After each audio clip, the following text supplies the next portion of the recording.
Imagine waking up on Halloween and finding armed federal agents at your door, taking your parents away while you watch helplessly. That's exactly what's happening in Illinois, and Governor JB Pritzker is calling it un-American. He's demanding a pause on these ICE raids, not for politics, but for basic human decency, asking officials to stop traumatizing children and families for fear, spectacle, or partisan showmanship. Hardworking and law-abiding but undocumented parents snatched away from their children. The children left at the side of the road. Is this what Kristi Noem and Donald Trump mean when they say the worst of the worst? Thank God the younger children, a 12-year-old girl and 10-year-old boy, had their big brother and sister there to protect them. In this situation, I want to ask everyone, who is the worst of the worst? And this is just one family. Every day there are countless stories of fathers and mothers being pulled away from their children, not being told where or when they'll see each other again. When they say they're taking away the worst of the worst, they've demonstrated over and over that that's simply not true. The Department of Homeland Security claims their highest priority is to protect children. So today I have to ask them, please live up to those ideals. I've sent a letter to Kristi Noem and to the Department of Homeland Security leadership asking them to pause all of their federal agent operations for the entirety of the Halloween weekend. I'm asking for basic human decency. I think their response will be revealing. They've disrupted everything for more than 2 months already. Give the children and the families of Illinois a break. To Donald Trump and Kristi Noem, show us this is about something other than you just causing mayhem on our streets and visiting cruelty upon our people. And after Halloween, if you want to actually go after the worst of the worst, work with our local law enforcement to help us go after violent criminals. Instead, you are targeting innocent children and families, black and brown people, U.S. citizens, hardworking parents. In essence, you are targeting all of us. It's un-American, and we cannot stand for this. I will not stand for this. I want to now speak directly to Greg Bovino. Mr. Bovino, your operation has sown fear and division and chaos among law-abiding residents in our communities.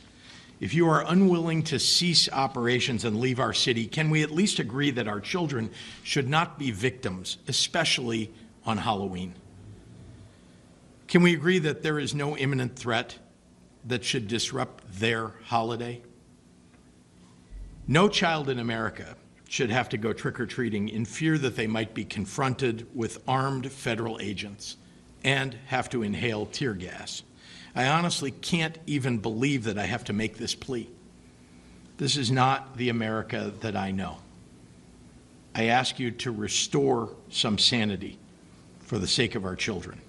When Governor JB Pritzker speaks about these ICE raids, he's not just criticizing a policy. He's holding up a mirror to the human cost of what's often presented as routine enforcement.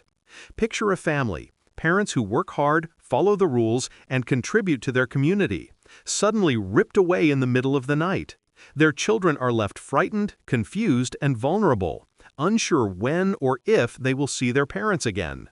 Pritzker paints this picture vividly, and the horror of it is something too many Americans rarely see, because it's happening quietly in neighborhoods across the country.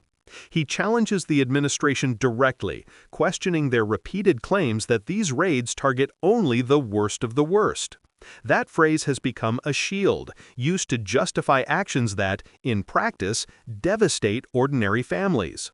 By asking, who is the worst of the worst, Pritzker exposes a fundamental contradiction. These operations are meant to protect communities from dangerous individuals, yet they routinely target law-abiding parents, children, and even U.S. citizens. This is not just policy failure, it's a moral failure. Pritzker doesn't frame this as partisan politics, he frames it as basic human decency. He calls on ICE leadership and Governor Kristi Noem to pause their operations for Halloween, emphasizing that no child should have to go trick-or-treating under the shadow of armed federal agents, tear gas, and fear. It's a compelling and humane argument that asks Americans to consider the human consequences of abstract policies. It forces us to reconcile our laws with our values and asks a difficult but necessary question: what kind of society are we if our government's actions traumatize children and families for political optics or bureaucratic efficiency? He also reframes the enforcement debate entirely. Instead of a discussion about borders, law, or crime statistics, he brings it back to communities and families, making it tangible. Pritzker highlights that these operations are not enhancing public safety. They are creating chaos, fear, and division.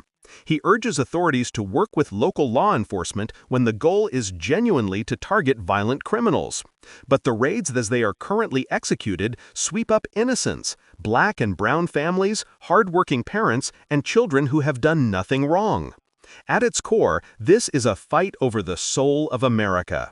Pritzker isn't just asking for a pause on raids, he's asking the federal government to live up to its stated ideals, to protect children, respect families, and prioritize humanity over political posturing. And he's doing so while holding officials accountable, putting their choices on display for the public to judge. This is why Pritzker's plea matters to all Americans. It's easy to reduce policy debates to numbers or legal arguments, but here the stakes are real and human. Children experiencing fear and trauma because of government actions is not an abstract consequence, it's a lived reality.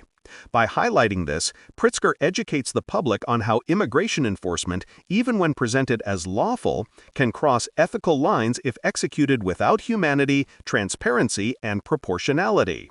The lesson for viewers is clear. Policies are not just words on paper. They shape lives, communities, and the character of our nation.